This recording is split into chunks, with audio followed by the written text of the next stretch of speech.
सलाम एंड खुश आमदीद ख़ुद उम्मीद है कि सब खैर खैरियत से हैं। ईद डिलीशियस में वेलकम करता हूं आप लोगों का। उम्मीद है कि सब ने अपनी ईदी एक साथ इकट्ठी जमा कर ली होगी।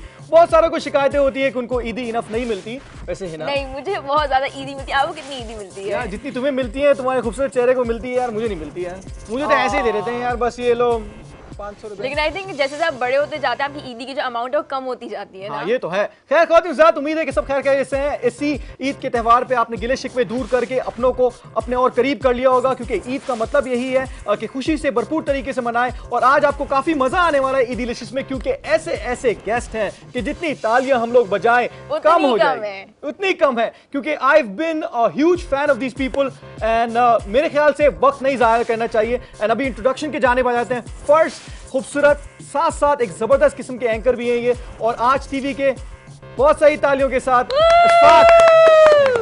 कैसे हैं आप? भाई वाइड न्यूज एंकर है माशाल्लाह से आप, जिसके पीछे लड़कियां भी पागल। हमने सुना है डीजेस होते हैं, एक्टर्स होते हैं, यहाँ पे लड़कियां भी दीवानी आपकी सर्विस। अच्छा, थैंक्स अ लॉट।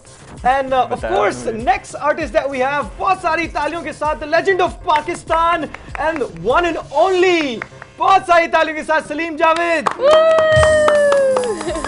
सलीम भाई आपके सामने तो मैं भी बुढ़ा लग रहा हूँ। अस्सलाम वालेकुम, ईद मुबारक। ठीक ठाक है आप? मतलब चार में इतना ज्यादा नहीं कि हम भी फीके लग रहे हैं ना। I'm telling you man, Salim भाई stylish, great artist, great singer, overall great personality. तुम हमेशा प्यार से देखते हो, मोहब्बतों से जू तो प्यार से देखते हो। मैं सलीम भाई गलत बात हो रही है। मैं सलीम भाई को बिल्कुल प्यार से देखता हूँ। सलीम भाई हमारे लेजेंड है पाकिस्तान के, मेरे लिए भी काबिल एहतराम है, काबिल तारीफ है। भाइयों की तरह ही हमेशा इसको पता है, इससे भी मेरा बड़ा प्यार है। Absolutely absolutely. सलीम भाई ईद कैसी गुजरी है? सही है, मस्त है, मज़ेदार ईद तो, क्योंकि जो लोग सारे लोग रोज़ा रखते हैं, माशाल्लाह मेरे भी रोज़े पूरे होते हैं। क्या बात है। तरावियाँ होती हैं, नमाजें होती हैं सारी पूरी मस्जिद में। 3 नमाजें तो रोज़ मस्जिद में होनी है बाजमात। पूरे महीने ये रहता है, तो ईद क्यों नहीं अच्छी गुजरेगी। बिल्कुल बिल्कुल बिल्कुल। अच्छा, ईद का मज़ा ही उनको आता है। और ईदी देने का क्या सीन, आप कितनी ईदी दे देते हैं? हाँ, पहले तो मैं थोड़ी सी कंजूसी करता था, अब थोड़ा सा बेहतर हो गया। हाँ, ज्यादा की गड्डियां 5-5 हज़ार की गड्डियां निकाल के सलीम भाई ने काफी लोगों को देता हूं, दिल खोल के। और कितनी ईदी मिलती है आपको?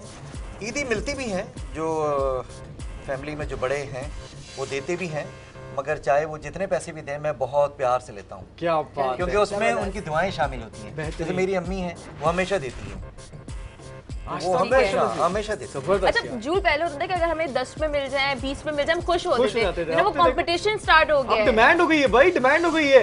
अब नीला नोट नहीं होगा, मजा नहीं आएगा। पहले नीला नोट होता बहुत मजा आता, 2 रुपए का था, मगर अब 1000 रुपए का हो गया। खैर, न्यूज एंकर की लाइफ यार, लोग समझते हैं कि बस वो काफी बोर होंगे, मगर यार तुम्हें तो मिला हुआ मैं माशाल्लाह से, एंड पर्सनैलिटी तो फुल, क्या बात है। तो बता जरा यार लोगों को न्यूज एंकर्स की ईद किस तरीके से मनती है? ईद बस इसी तरीके से जिस तरह से आप लोगों की आप देख रहे हैं कि न्यूज़ में भी, मतलब ईद के दिनों में भी सुकून नहीं है, बल्कि उसी तरीके से आपको शेड्यूल फॉलो करना होता है जिस तरह से चल रहा होता है। लेकिन उसके अलावा न्यूज़ एंकर की ज़िंदगी भी वैसे ही होती है जैसे आप लोगों की है, इनकी है, उसी तरीके से हम भी ज़िंदगी गुजारते हैं, हमें भी उसी तरीके से ईद ही मिल रही होती है। लेकिन थोड़ा सा सीरियस प्रोफेशन है, तो इस वजह से। लेकिन न्यूज़ एंकर्स को इतना बोरिंग क्यों बोला जाता है? भाई बोरिंग इसलिए बोला नहीं, अब तो काम नहीं है, अब बोरिंग नहीं है। अब न्यूज़ चैनल। सलीम भाई अगर आप अभी देख रहे हो न्यूज एंकर्स को, तो एक चैनल पे लगाओ, तो बस न्यूज एंकर्स पे ही देखते रहो भाई। ये तो बड़ी जबरदस्त गुफ्तगू कर रहा है। तो इस तरीके का सीन हो गया माशाल्लाह से न्यूज एंकर्स का भी सीन ही कुछ और। हमारे यहाँ सिलसिला ये है कि न्यूज़ जो है वो सीरियस से सीरियस तर होती जा रही है। वजह यह है मुल्क के हालात की वजह से। जैसे मुल्क के हालात होंगे, जैसे खबरें होंगी, उनको उसी तरीके से फिर हमें पढ़ना भी पड़ता है और कम्युनिकेट भी उसी तरीके से करना होता है। हालात अच्छे होंगे तो चीज़ें भी अच्छी आपको डिलीवर पैदा करते हैं ना, जाहिर है। कुछ जैसे एक न्यूज़ है, उसको बना के उस तरह से आदमी रुक जाता है वहाँ पे। भाई बात ये है, न्यूज़ एंकर बना दें और आपको सिंगर बना दें, आप राजी हो जाएंगे इस चीज़ से? भाई मैं सिंगिंग नहीं कर ये सकता, होना है, ये होना है, आज हम करेंगे, ये भी बड़ा मजा आएगा ईद डिलीशियस में। बहरहाल ये है कि सबसे पहले आप जिस तरह मैं न्यूज़ बोलूँगा, मेरे घर पे पहुँचे मैं लोग और मुझ पर पथराव करने यहाँ सेट तक आ जाएंगे। आज ईद का दिन है, हम दोनों को बचा के रखें। मैं तो वैसे न्यूज़ एंकर टाइप का जो मेरा गेटअप है, ख़वातीन हज़रात, ये ग्लासेस जो हैं ये फैशन वाले हैं, आप ये ना समझिएगा। पता लगे आप नींद पड़ रहे हो सलीम भाई, नाबीना हो गया। हाँ, ईद के वाले से गुफ्तगू करते हैं। बताइए कि आपका ईद का दिन कैसे गुजरता है, मतलब क्या क्या आप प्लानिंग करते हैं पहले से कि ये करना है, इधर भी जाना है? नहीं, प्लानिंग के तहत तो नहीं होता, क्योंकि हमारे जैसे 24/7 का हमारा ऑन कॉल ड्यूटी होती है, तो कभी भी फ़ोन आ सकता है कि जी आपको ड्यूटी पर आना है और इस तरीके से। लेकिन सुबह का आगाज़ तो ईद की नमाज़ के साथ होता है। उसके अलावा पूरे रमज़ान आप रोज़े रखें तो उसके बाद ईद की नमाज़ बहुत मतलब एक किस्म की इंपॉर्टेंट चीज़ होती है। उसके बाद फिर मिलना मिलाना और जो आपका शेड्यूल होता है उसके हिसाब से ईदी वसूल करना और उसके बाद जो है वो फिर जो आपका शेड्यूल है उसके हिसाब से आप। अच्छा मुझे एक बात बताइए, वैसे आप तो शादीशुदा हैं माशाल्लाह से, राइट, एंड आप भी शादीशुदा हैं, तो मुझे बताइए यार, वैसे ईद जब आती है, आप होने वाले हैं। हाँ मैं तो होने वाला हूँ आप शादीशुदा, तो पहले से सबको बता दे ये हमारी शादियां खोल रहा है, ये हमारे राज खोल रहे हैं। होने वाली है। नहीं, मैं इसलिए पूछ रहा था ये सवाल, क्योंकि आप मुझे बताइए कि जब ईद आ जाती है तो उस वक्त ससुराल को क्या अहमियत देना पड़ती है? कि आप फौरन से ही नमाज वगैरह पढ़ के चलो भाई ससुराल पहले से होके आ जाते हैं, वो क्या सिस्टम होता है? जी बिल्कुल, वो तो ज़ाहिर है कि एक लाजमी जुज़्व है आपकी ज़िंदगी का। अगर आप उस पोर्शन को इग्नोर कर देंगे तो फिर आपकी घरेलू लाइफ जो है वो यही तो बहुत मैं मुश्किल पूछ हो रहा था। सकती है। चलिए मैं आपका भी सिस्टम मेरा ससुराल तो पुराना हो गया तो इसलिए बोलते कि ना हो यार। बेहतरीन। खैर अभी थोड़ी सी तफरीह लेके आते हैं, मेरे ख्याल से एक गाना सुनते हैं सलीम भाई आपसे, सुनीली सी आवाज में मजेदार सी।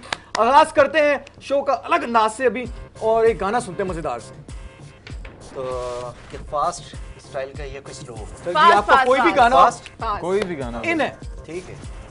सी बहाना सी शाप के सी शाप की ना, लेट्स गो।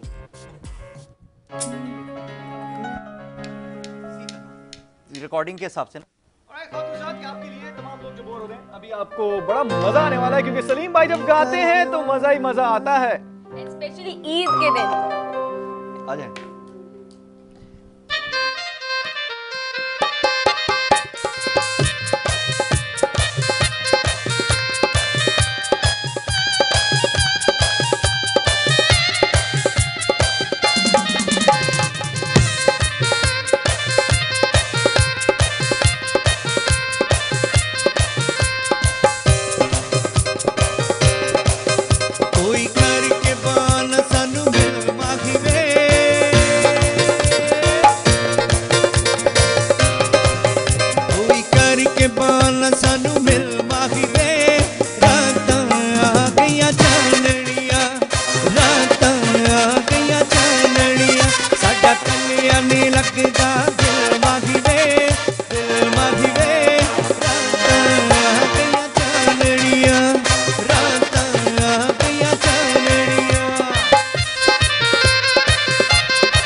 जमा खिवे